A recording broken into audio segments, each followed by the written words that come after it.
Yang pertama perlu kita ketahui bahwasanya deret berkala adalah sekumpulan data yang dicatat dalam suatu periode tertentu. Manfaat analisis data berkala adalah mengetahui kondisi masa mendatang atau meramalkan kondisi mendatang. Dalam jangka pendek, yaitu kurang dari 1 tahun, atau jangka panjang lebih dari 3 tahun. Peramalan kondisi mendatang bermanfaat untuk perencanaan produksi, pemasaran, keuangan, dan bidang lainnya. Jadi deret berkala ini adalah jenis data yang kita gunakan untuk analisis. Kalau jenis data itu ada time series, yaitu periode waktu, misalkan per tahun, beberapa tahun. Ada juga cross section, yaitu satu periode. Ada juga data panel, yaitu campuran cross section dan time series. Jadi kalau time series ini, kita menganalisis dari beberapa periode waktu. Jadi misalkan tahun 2011 sampai tahun 2020. Jadi per tahun. Komponen data perkala yang kita analisis menggunakan tren, variasi musim, variasi siklus, dan variasi yang tidak tetap atau irregular. Yang pertama kita lihat dengan menggunakan tren, yaitu suatu gerakan kecenderungan naik atau turun dalam jangka waktu panjang yang diperoleh dari rata-rata perubahan waktu ke waktu dan nilainya cukup rata. Jadi kalau tren berarti kita hanya melihat pada naik atau turunnya. Berarti positif dan negatif. Kalau negatif berarti turun, kalau positif berarti naik. Persamaannya berarti kita juga membentuk persamaan Y sama dengan A plus BX. Kalau negatif berarti Y sama dengan A min BX. Metode analisa tren itu juga ada semi rata-rata, semi kuadrat, semi tren kuadratis, dan metode tren eksponensial. Yang pertama, pada semi rata-rata kita membagi menjadi 2 bagian. Hitung rata-rata hitungnya dan letakkan di tengah kolom K1 dan K2. Mencari nilai konstanta A dan letak tahun merupakan tahun dasar. Hitung selisih K2 min K1. Jika lebih dari 0 maka trennya positif dan jika kurang dari 0 maka trennya negatif.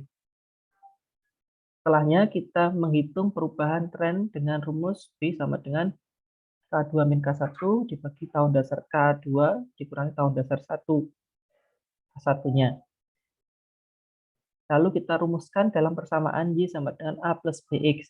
Jadi intinya nanti data itu kita bagi menjadi 2 untuk mencari K1 dan K2. Dari K1 dan K2 kita dapat memperoleh A, A-nya kan dari K1 dan K2. Kalau B-nya berarti perhitungan dari K1 dan K2 tadi. Contohnya langsung saja kita masuk pada tahun 2001 sampai 2006, itu kan datanya genap, jumlahnya 6. Maka kita bagi menjadi 2, jadi masing-masing K1-nya pada 2002 dan K2-nya pada 2005. Nah, tahun dasar berarti K1 berarti dimulai dari 0. Berarti tahun sebelumnya min 1 dan tahun setelahnya berarti plus 1. Kalau kita menggunakan 2002 sebagai tahun dasar. Sedangkan K2 ini rata-ratanya berarti 4,93, 6,67.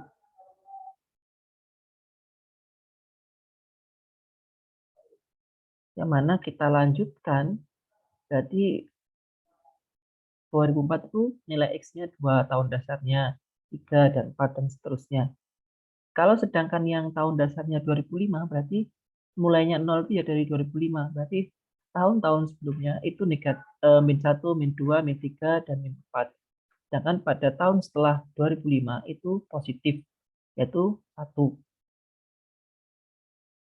Jadi kita susun persamaannya ada 2.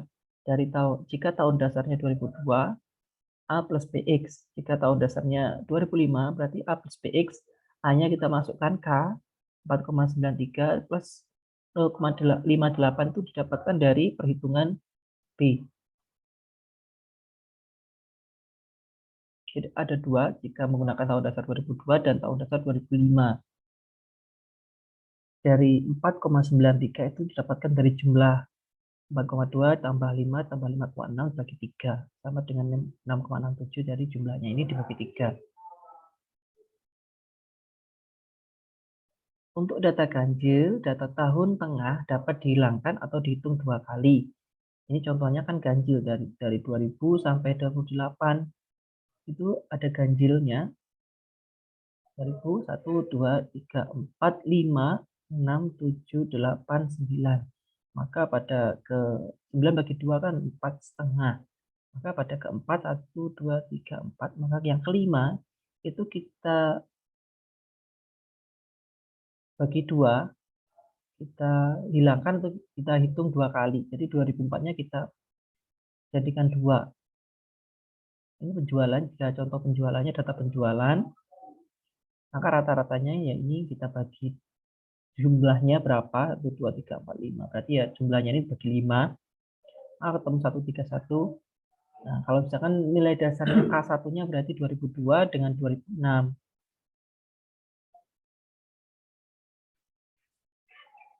Maka nilai X-nya, jika tahun dasarnya 2002, maka nilainya dari nolnya ya dari 2002. Sebelumnya berarti negatif, setelahnya berarti positif. Sama juga pada tahun 2006, jika maka nilainya nolnya dari sini. Sebelumnya menjadi negatif dan setelahnya menjadi positif. Maka untuk nilai A berapa ketemu untuk yang 2002, 2006. Untuk nilai B ketemu 5,45. Maka kita masukkan rumus berapa kalau misalkan tahun dasarnya 2002 berarti ya 131 plus 5,45 kali X. Kalau tahun 2006 berarti ya 152,8 plus 5,45 kali X. Maka kalau misalkan kita mencari untuk tahun 2010 dengan tahun dasarnya 2006, maka X-nya itu ya berapa? Jadi X-nya kita masukkan 1, 2, 3, 4. Berarti X-nya 4. Maka ketemu Y sama dengan 152,8 plus 5,45 kali X. Jadi untuk melihat membentuk samaannya,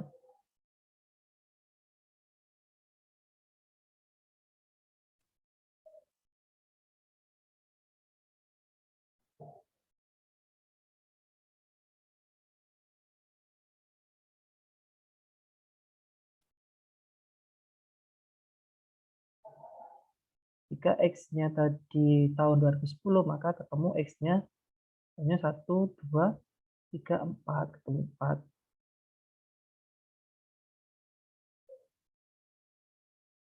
Maka penjualan tahun 2010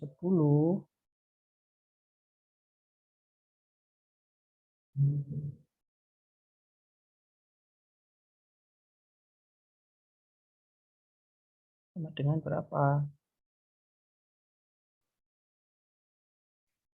Ya ini jumlah dari ini. Maksud dari ramalan.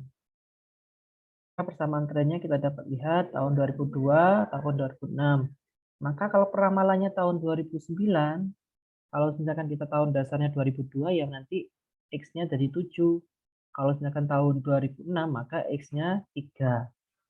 Nah, kita ketemu penjualannya tahun 2009, jika tahun dasarnya 169, tahun dasarnya 2002, ketemu penjualannya 169,15. Seperti itu.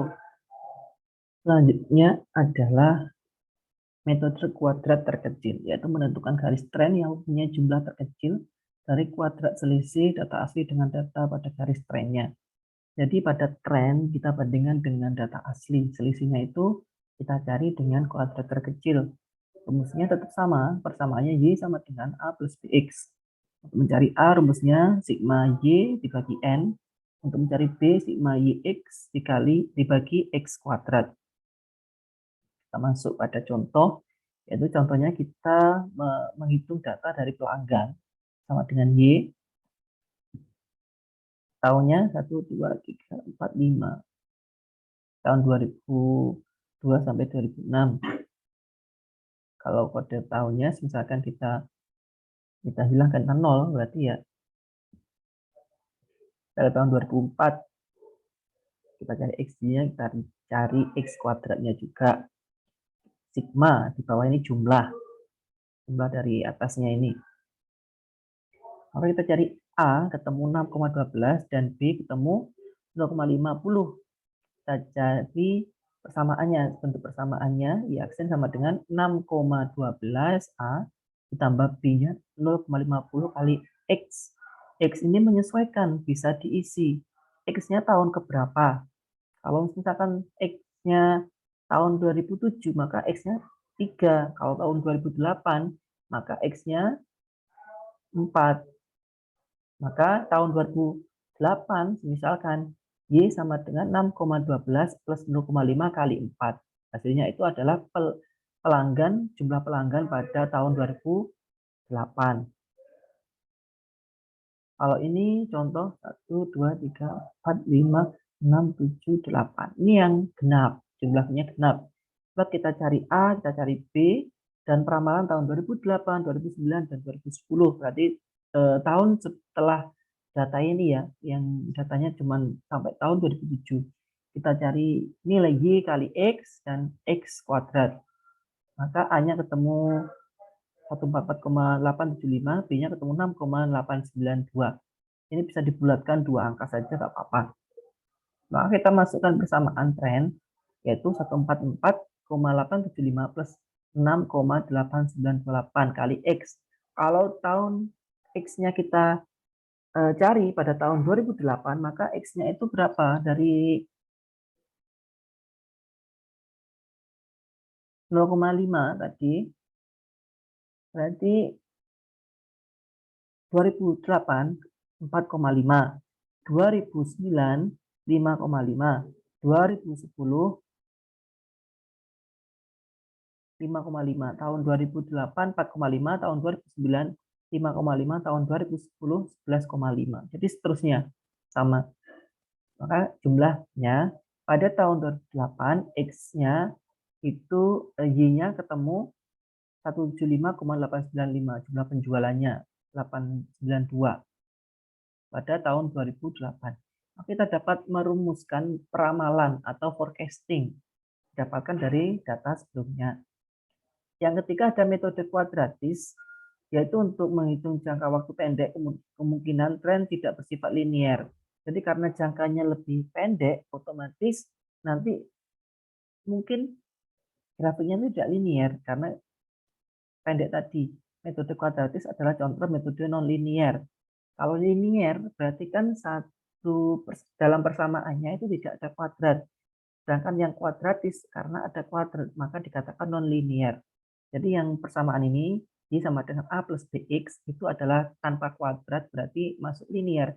Sedangkan pada Y sama dengan A plus BX plus CX kuadrat berarti karena ada kuadratnya tandanya adalah non-linear. Maka koefisiennya kita cari A, B, dan C-nya. Dicari dengan rumus sebagai berikut. Nah ini masing-masing berbeda rumusnya A, B, dan C. Maka kalau ini nilai koefisien A, B, dan C tahun 2008, 2009, 2010 berapa peramalannya? Penjualan tahun 2008, 2009, 2010. Kita cari A-nya, cari B-nya, cari C, ketemu. Maka persamaan trennya kita susun. Misalkan tahun tadi berapa? Tahun 2008. Maka X-nya 2008 itu berapa kita masukkan. Tahun 2008 ternyata X-nya 4. Maka penjualan tahun 2008 itu adalah 193. Perkiraan penjualan tahun 2008 sebesar 193 unit. Dari perhitungan tadi bersama rumus tren kuadratis. Yang keempat ada metode tren eksponensial, yaitu persamaan eksponensial dinyatakan dalam bentuk variabel waktu X dan dinyatakan sebagai pangkat. Untuk mencari nilai A, B dari data Y dan X digunakan rumus sebagai berikut. Jadi ini karena ada waktunya, ini waktu digunakan untuk variabel, dalam bentuk variabel dimasukkan berarti X-nya, maka kita menggunakan len Y sama dengan ln A plus X ln 1 plus B. Jadi ini dihitung dulu baru dilenkan. Sehingga A sama dengan antiln dikali sigma ln Y dibagi N. Maka B ketemu sama dengan antiln sigma X kali ln Y dibagi sigma X kuadrat min 1. Maka persamaannya nanti akan membentuk Y sama dengan A kali 1 plus B pangkat X. Ini kita cari dulu. Kita masukkan, misalkan pada ini datanya. Maka akan kita cari ln Y-nya berapa, X kuadratnya berapa, X ln Y-nya berapa. Ini sigmanya, jumlahnya. Maka kita cari A-nya dulu, 6,1, kita cari B-nya, ketemu 0,094. Maka eksponensialnya kita masukkan ke persamaan. Y sama dengan 6,1 kali 1 plus 0,094 kali X, pangkat X. Jadi bukan kali X, tapi pangkat X. Itu yang membedakan. Ini contohnya persamaan tren eksponensialnya tadi. Kita mencari tahun 2009, maka perkiraan Y tahun 2009 sebesar 10. Jadi kita masukkan X-nya berapa pada tahun 2009 itu dari persamaan yang ada. Jika kita ingin menentukan tren yang baik, itu yang kita menggunakan yang mana? Dalam memilih metode tren yang baik dapat digunakan ukuran ketepatan. Ukuran ketepatan adalah seberapa tepat buah alat peramalan tersebut menduga kejadian yang sebenarnya. Alat ukur yaitu sigma Y min Y aksen kuadrat yang paling kecil. Maka kita memilih tren yang lebih baik. Mana yang lebih baik kita menentukan digunakan ukuran ketepatan, yaitu seberapa tepat sebuah alat peramalan tersebut menduga kejadian sebenarnya. Semakin tepat, maka semakin baik. Demikian alat yang lebih tepat akan punya derajat kesalahan yang lebih kecil. Jadi tingkat derajat kesalahannya kita cari yang paling kecil. Ini contohnya. Jadi rata-rata Y sama dengan 131 plus 5,45 X. Nah, kita cari. Di semi rata-rata ketemu 218,84. Dengan menggunakan ukuran terkecil ketemu 2576,58. Dari tren yang baik kuadratis ketemu 876,26. Sedangkan pada eksponensial kita ketemu 2525,48. Maka kesimpulan tren yang baik adalah pada semi rata-rata nilainya 2018,84. Sedangkan tren kuadrat terkecil 2576,58. Sedangkan tren kuadratis ketemu 876,26. Untuk tren eksponensial 2525,48. Maka metode kuadratis yang lebih kecil. Jadi metode yang cocok untuk meramalkan penjualan adalah metode kuadratis. Karena standar deviasi standarnya paling kecil. Jadi tingkat kesalahannya kecil, paling kecil. Selanjutnya, analisis variasi musim, yaitu bergerak. Variasi musim terkait dengan perubahan atau fluktuasi dalam musim-musim atau bulan-bulan tertentu dalam satu tahun. Jadi tidak jangka waktu panjang, tapi siklus ya, seperti ada musimnya, musim mungkin karena adanya Ramadan, adanya tahun baru, sehingga berbeda dengan bulan-bulan lainnya. Kalau ini contoh musim produk pertaniannya, jadi bulan-bulan apa akan naik, harga jualnya turun pada bulan keberapa, variasi inflasi bulanan atau harga saham. Variasi musim dengan metode rata-rata sederhana, jadi kita menghitung indeks musimnya, didapatkan dari rata-rata per kuartal, dibagi rata-rata total, kuartal kan dibagi 3. Jadi berapa? Kuartal 1, kuartal 2, kuartal 3, kita rata-rata, nilai rata-ratanya. Kalau misalkan pada pendapatan tahun bulan Januari sampai bulan Desember, kita rata-rata 95. Kita bagi 88 dibagi 95 kali 100, ketemu 93. Jadi indeks musimnya 93, dan seterusnya. per bulannya. Yang kedua ada metode rata-rata dengan tren, yaitu metode rata-rata dengan tren dilakukan dengan cara yaitu indeks musim diperoleh dari perbandingan antara nilai data asli dibagi dengan nilai tren. Oleh sebab itu, nilai tren atau y-aksen harus diketahui dengan persamaan y-aksen sama dengan A plus Tx. Ini kita untuk melihat nilai trennya, jadi berapa nilai y-nya, nilai x-nya kan didapatkan dari tadi. Kita bagi 2, K1, K2-nya, maka ketemu berapa? Antara ini, X kali Y, X kuadrat, dan Y-aksennya berapa? Y-aksen didapatkan dari ini tadi, kita cari A-nya berapa, B-nya berapa, kita buat persamaan, maka ketemu Y-aksennya, sesuai dengan persamaan tadi. Maka kita mendapatkan indeks musim dengan membagi Y dibagi Y-aksen. Kali 100, indeks musimnya ketemu. Berikutnya ada analisis siklis atau siklus atau spektral, yaitu periode naik turun dalam jangka panjang. Jadi beberapa periode tahun ya. Karena kalau tadi kalau tren kan cuma naik atau turun, kalau ini naik turun, jadi siklus. Jadi tahun berapa tahun akan naik, berapa tahun akan turun, itu bisa kita prediksi.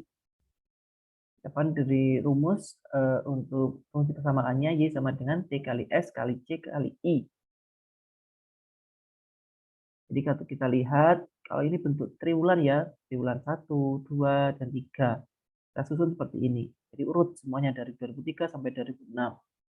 Maka Y-nya ketemu berapa? T-nya ketemu berapa? T itu adalah trennya.